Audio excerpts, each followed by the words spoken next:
సరిదిద్దుకోండి. నూతన హృదయం, నూతన బుద్ధి మీరు తెచ్చుకోండి. అది మీకు మంచిది. మీరు మరణించటం అనేది నాకు సంతోషం కాదు. ఆయన పదే పదే చెప్తున్నాడంటే అది మన మంచి కోసమే కదా. సరైనటువంటి మారు మనసు మీరు ఎందుకు పొందలేకపోతున్నావు? మనసును మార్చటం అంటే చెప్పమంటేటో ఎగ్జాంపుల్ చెప్తాం. యాకోబు మొదట ఎవరో తెలుసా? యాకోబు అంటే మీ ఇంటి పక్కన యాకోబు కాదు, బైబిల్ గ్రంథంలో ఉన్న యాకోబు ఎలాంటి వాడో తెలుసా?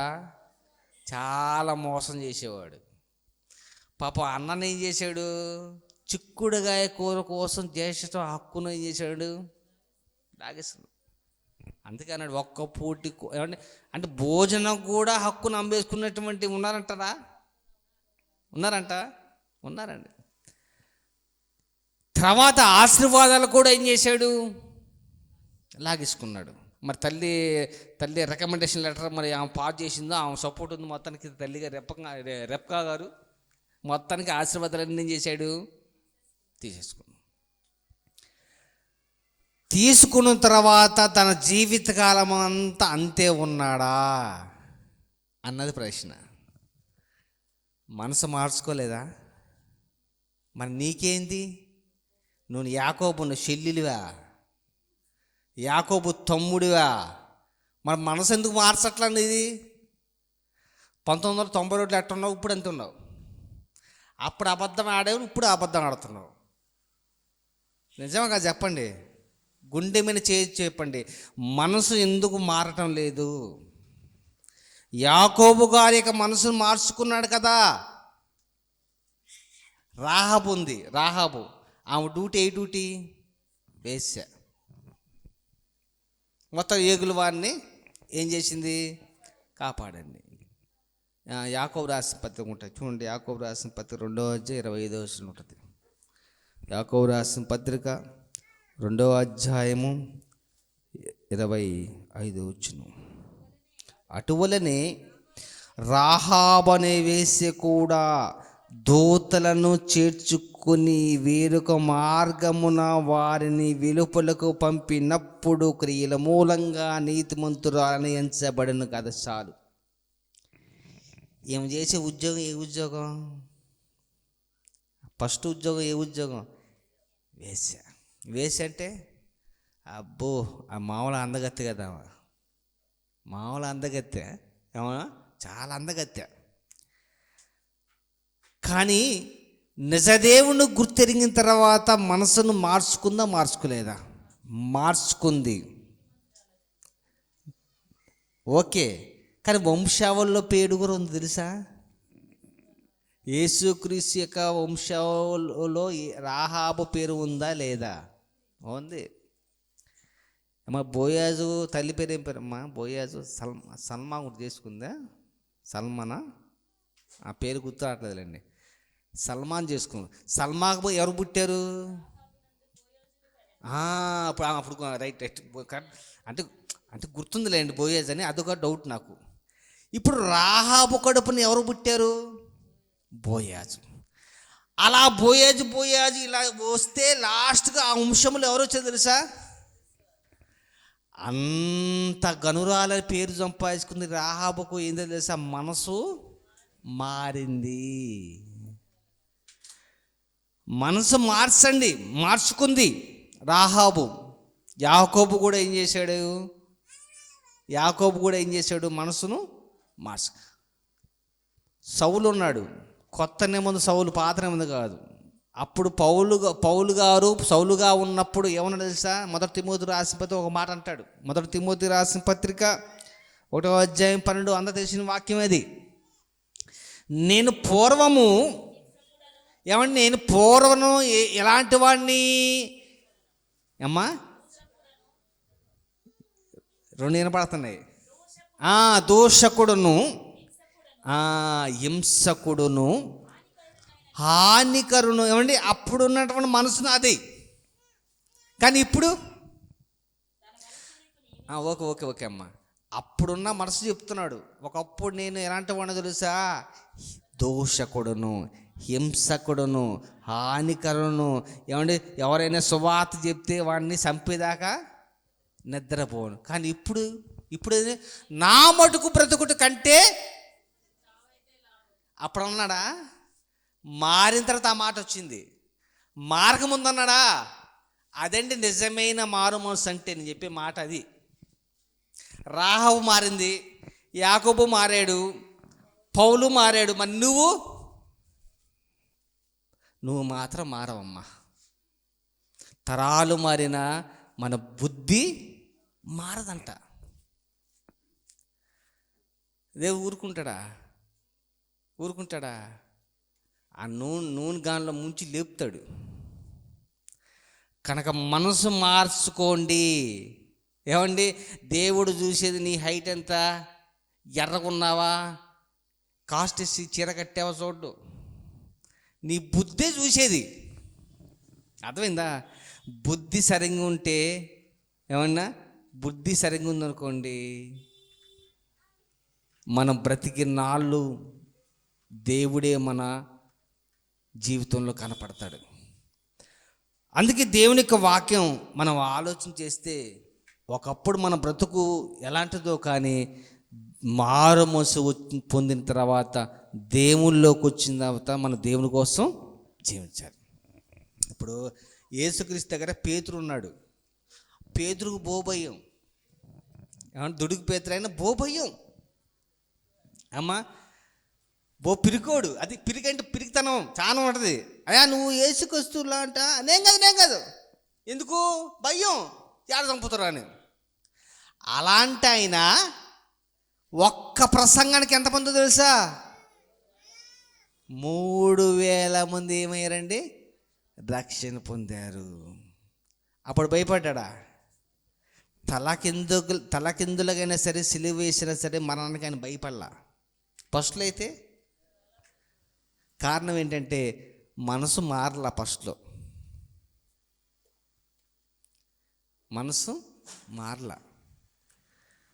ఫస్ట్లో ఉన్నటువంటి బుద్ధి తర్వాత లేదండి.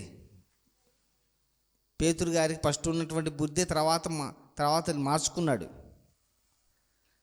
అప్పుడు యేసుక్రీస్తు పట్టుకోవడానికి వచ్చినటువంటి సైన్యాన్ని దేంతో నరికాడు తెలుసా? చెవుని దేంతో నరికాడు? ఏం ముక్కు కనపడలేదా? కను కనపడలేదా? చెయ్యి కనపడలేదా? కాడు కనపడలేదా? చెవి ఎందుకు నరికారు తెలుసా? అయ్యగారు ఏం పని చెప్పండి? చేపలు పట్టుకొని మొట్టమొదటిగా ఏది కట్ చేస్తావు?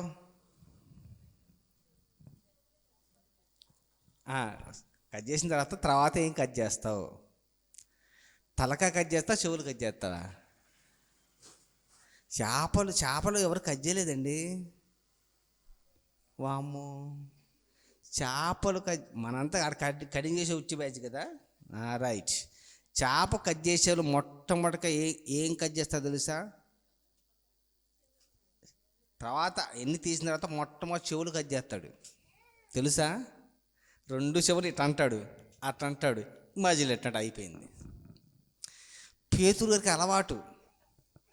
చేపలు కట్ చేసి సైన్యపు చెవు కట్ చేసాడు. ఇప్పుడు అర్థమైందా చెవు ఎందుకు కట్ చేశాడు? అతను రుత్తి చేపలు డ్యూటీ. చిన్నప్పటి నుంచి ఎన్ని చెవులు కట్ చేసినాడు చేపని. అందుకే యేసుక్రీస్తు ప్రభు పట్టుకోవడం వచ్చినటువంటి సైన్రా అది ఎటు మారిద్ది. లోనుందే మనసు. ఆ మనసును ఏం చేయాలి? మార్చుకోవాలి. మార్చుకునేది ఎవరు? రక్షణ పొందనోళ్ళ అమ్మా, పొందిన వాళ్ళు. మరి పొందనోళ్ళ సంగతి ఏంటంటారా? నిజమైన మారు మనసు అనేది మీరు పొందాలి. అర్థమైందా? అందుకే ఆయన రోమరాసిన పత్రికలో ఒక మాట అంటాడు. ఆ మాట చదువుకొని ముగించుకుందాం. 6వ అధ్యాయము, రోమరాసిన పత్రిక 6వ అధ్యాయములో ఒక మాట మనకి కనపడుతూ ఉంటుంది. రోమరాసిన పత్రిక 6వ అధ్యాయము 5వ వచనం. మరియు ఆయన ఆ పైన 4 వచనం, కాబట్టి తండ్రి మహిమ వలన క్రీస్తు మృతులలో నుండి ఎలాగో లేపబడెనో అలాగే మనము నూతన జీవం పొందిన వారమై నడుచుకున్నట్లు మనము బాప్తిసము వలన మరణములో మనమేం పొందాలి? పాలి పొందుటకై ఆయనతో కూడా పాతి పెట్టం. అంటే పాతి పెట్టమంటే అర్థం ఏంటి? ఇప్పుడు చచ్చిపోయి ఎలా పాతి పెడతారమ్మా? తలకాయ సగం పైన పెట్టి ముండమంతా మట్లు పెడితే ఎట్లుంటుంది? తలకాయ వరకు పైన పెట్టి బాడీ అంతా మట్లు పెడితే ఏమైనా బాగుంటుందా? వాడు రాత్రంతా నీ కల్లోకి వస్తాడు. అక్కడ ఉండరు ఎవరు. రోడ్డు పోయాడు కూడా ఇటు చూస్తున్నాడని వాడికి ఏమండి అనవసరంగా 109 ఎదురొచ్చిద్ది భయం వేసి. అంటే పాతి పెట్టమంటే అర్థం ఏంటి? బాడీ మొత్తం తీసుకెళ్ళి ఎక్కడ పెట్టాలి? మట్టిలో పెట్టాలి. అంటే దాని అర్థం ఏంటి? ఎప్పుడు కనపడకూడదు ఏ వస్తువు కూడా, అంతా మట్టిలో పాతి పెట్టబడాలి. ఇప్పుడు బాప్తీసం తీసుకుంటున్నామంటే మనలో ఉన్నటువంటి శరీర క్రియలన్నీ కూడా ఏం చేయాలి అమ్మా? కానీ తలకాయ మాత్రం బయట పెట్టుకుంటాం. ఎందుకు? బాప్తీసం తీసుకున్నా అప్పుడు ఇప్పుడు చూపు ఒకలాగా ఉంటుంది. అప్పుడు ఆలోచన ఎట్టుందో ఇప్పుడు ఆలోచన అలాగే ఉంటుంది. దాన్ని సరైనటువంటి మట్టి కార్యక్రమం అంటావా? అందుకే ఆయన చెప్తున్నాడు ఏమని? ఆయనతో కూడా పాతి పెట్టబడితిమి మరియు ఆయన మరణము యొక్క సాదృశ్యమందు ఆయనతో ఐక్యము గలవారమైన ఎడల ఆయన పునరుద్ధానం యొక్క సాదృశ్యమందు ఆయనతో ఐక్యము గలవారమై ఉందుము. ఏమనగా మనం ఇంకా పాపమునకు దాసులము కాకుండుటకు పాప శరీరము నిర్ధకము ఉన్నట్లు మన ప్రాచీన స్వభావం, ప్రాచీన అంటే కొత్త పాతది ప్రాచీన స్వభావమును ఆయనతో కూడా ఏం చేయండి? సిలువ వేయబడేదమని ఎరగాలి. అంటే పాత బుద్ధంతా ఏం చేయాలి? మనం సిలువ వేయాలి. కానీ యాత్ర సిలువ పొరపాటు సిలువ వేయం. నాలో ఉండమ్మా, నిన్ను విడును, ఎడబాయును, కలిమి ఎందును, వ్యాధి ఎందును, ఆరోగ్యం ఎందని ఈ ఉన్న ప్రమాణాలు. అలా పాపములతో మనం పెన వేసుకుంటున్నాం. బాప్తిసం తీసుకున్నాం ఒకలాగా ఉన్నాం, తీసుకోకపోయినా ఒకలాగే ఉంటున్నాం. అంటే అర్థం ఏంటి? మన బుద్ధులు సిలివేయటంలా, హృదయములో గదులు ఏమండి కోల్ఫిన్ సెంటర్లో అట్ట గదుల్లా పెట్టుకున్నాం, అట్ట దాచిపెట్టుకుంటున్న పాపాలని. ఊరుకుంటాడు ఆయన? మా కూతురు ఎంత పాపాలు దాచిపెట్టిందో గిన్నిస్ రికార్డ్ అంటాడా? జుట్టు పట్టుకుని ఊపుతాడు. అర్థమైందా? మనసు మార్చుకోండి. అర్థమైందా? ఏమంటే రక్షణ పొందేవన్నా పొందుతున్న వారైనా సరే అని చెప్పే మాట ఒకటే. మనసు ఏమైపోవాలి? మీది మారాలంటే ఇటున్న మనసు ఇటు పెట్టుకున్నారు. మాట అది కాదు. అప్పుడున్న బుద్ధి మునిగిన తర్వాత రెండవ తరగతి కనపడకూడదు. అర్థం చెప్పిన మాట. ఒకవేళ రక్షణ పొందినటువంటి బిడ్డలు చెప్పే మాట ఏమంటే పాత బుద్ధంతా ఏం చేయాలంటే సిలువ వేసిపడండి అంతే. అప్పుడున్న కోపం ఏమంటే 3వ తరకు నా 2వ తరకు ఉన్న కోపంలో మార్పు కనపడాలి.